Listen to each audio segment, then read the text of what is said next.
Hello বন্ধুরা, তোমরা সবাই কেমন আছো? আশা করছি সবাই খুব ভালো আছো। তো আমিও ভালো আছি। আজকে আবার একটা নতুন ভিডিও নিয়ে তোমাদের সামনে চলে এসেছি। তো দেখো, আজকে আমি আবার কি নিয়ে এসেছি তো দেখতেই পাচ্ছ। আজকে আজকে আর বাজারে যাইনি কেনার জন্য আমটা। তো আজকে বাড়ির ওপরেই এসেছিল একটা দাদা, তো তার কাছ থেকেই এই আমটা কিনে নিয়েছি। তো এই আমটা হচ্ছে আম্রপালি আম। তো এখানে 3.5 কেজি আম আছে, আম্রপালি আম। তো এই আমটা যেমন দেখতেও ভালো লাগে, আবার খেতেও ভালো আমটা। তো জানি না তোমরা কতটা এখান থেকে বুঝতে পারছো, বা আমি কতটা ভিডিওর মাধ্যমে তোমাদের বোঝাতে পারছি। আমি চেষ্টা করছি তোমাদের একটু ভালো করে ভিডিওটা করে দেখাতে, যাতে তোমরা বুঝতে পারো। তো আমগুলোর সাইজ মোটামুটি, মানে খুব একটা বড়ও না, আবার খুব একটা ছোটও না। তো দেখতেই পাচ্ছ, দেখো। তো আমগুলো আমি নিয়ে নিয়েছি, 3.5 কেজি মতন আম আছে। তো অনেকেই নিচ্ছিল আমাদের পাড়ার থেকে। তো আমিও দেখলাম, আমি ফার্স্ট নিয়েছিলাম। তো তারপরেই আর কি সবাই নিল। তো আমগুলো বেশ ভালো ছিল, আমগুলো শক্তও আছে, মানে তো বেশ ভালোও আছে, দেখতেও বেশ ভালো লাগছে, আর খেতেও মিষ্টি। কারণ দাদাটা টেস্ট করিয়েছিল একটা আম, তো তারপরেই টেস্ট করার পরেই নিলাম। তো যাই হোক, আমি এই আমটা নিলাম একটাই কারণের জন্য, যে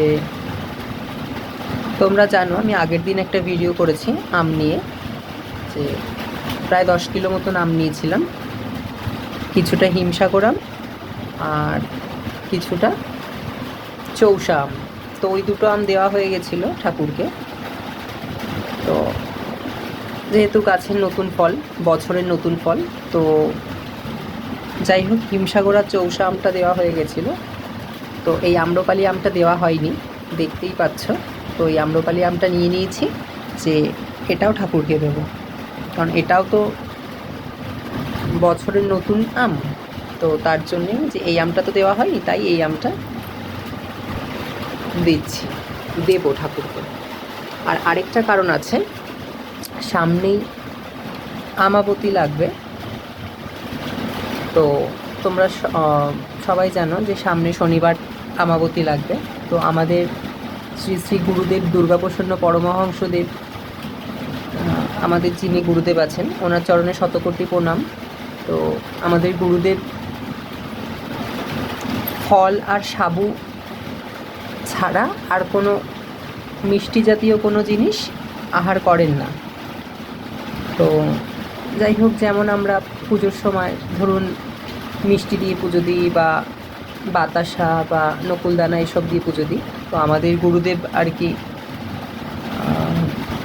সাবু আর এই ফল আর ফলের রস, যেটা মিষ্টি যেটা আমরা বলি, সেটা হচ্ছে এই আম ফলটা, কাঁঠাল, মানে ফল জাতীয় জিনিস আহার করেন। আর সাবুর সাথে এই আমের রস, কাঁঠালের রস, এই জাতীয় জিনিসগুলি, মানে ফলের এই সব রসগুলো দিয়ে সাবুটাকে একসাথে করে দিয়ে, তো আমাদের গুরুদেব এই জিনিসগুলো আহার করেন। তো ফল আর সাবুটাই আহার করেন বলে তাই এটা নেওয়া হয়েছে। একটু কাঁচা কাঁচা আছে, তোমরা দেখতেই পাচ্ছ। তো আশা করছি একদিনের মধ্যে পেকে যাবে। তো যাই হোক, তো তোমাদের সাথে শেয়ার করব ভাবলাম, তো তার জন্যই আমি শেয়ার করছি তোমাদের সাথে, যে আমারও খুব ভালো লাগে শেয়ার করতে তোমাদের সাথে। তো তোমরা কমেন্টস করো যে কেমন লাগছে ভিডিওটা। তো যাই হোক, ছোট্ট একটা ভিডিও। তো সবাই ভালো থেকো, সুস্থ থেকো, টাটা।